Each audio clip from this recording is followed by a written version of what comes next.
The 2024 election could hinge on whether Donald Trump is convicted of a crime next year. That is, if the polls are to be believed and people are honest with the pollsters and with themselves.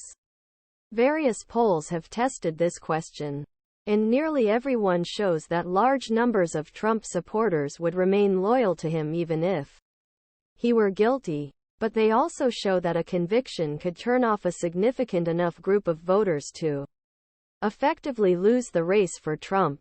They also present different findings about how significant a conviction might be, reinforcing how uncertain the true impact will be. A New York TimesSiena College poll last month showed that assumption to be true. Swing state polling showed Trump going from 4-point lead over Biden in those states to a 10-point lead if convicted. Massive 14-point swing in the margins.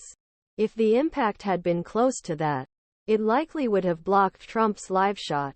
Other pollsters are increasingly testing versions of this question, and the findings vary significantly. A Ipsos poll this week showed the impact is even larger. While Trump edged Biden within the margin error with 38% of the vote in field that included independent Robert F. Kennedy Jr., only 25% said they would vote for Trump if he was convicted of felony by jury. 59% of voters overall and 31% of Republicans said they would not support him. Those numbers will likely be prohibitive for him. A Vanderbilt University poll of Tennessee voters this week showed support for Trump falling from 45% without a conviction to 37% with a conviction. That wouldn't be enough to bring the red state into play.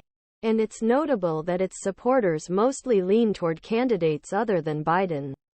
But such a shift would likely be decisive if it carries over to other states. A Quinnipiac University poll last month showed a more muted effect. Trump received 38% the vote in that poll, 3 points ahead of Biden. But only 84% his supporters were committed to backing him if convicted. This would drop his support to 32%. The Wall Street Journal's poll over the weekend found the most muted effects of all. This showed Trump with a 4-point lead without conviction and a 1-point lead if convicted. These polls ask the question in different ways, but we can more or less measure how the question affected Trump's margin. The lead over Trump is 14 points. TimesSiena swing state poll. Double digits in a Ipsos poll. At least 6 points. Quinnipiac poll or May. But there are signs that federal trials, in particular, may be delayed. The judge-classified documents case said it might be difficult to keep the current trial date in May. And Trump's immunity claim election overturning case looks like it could delay that, too. Trump's lawyers have made clear they want to delay these cases as long as possible. However, we should not ignore the fact that many people may not fully understand the deta.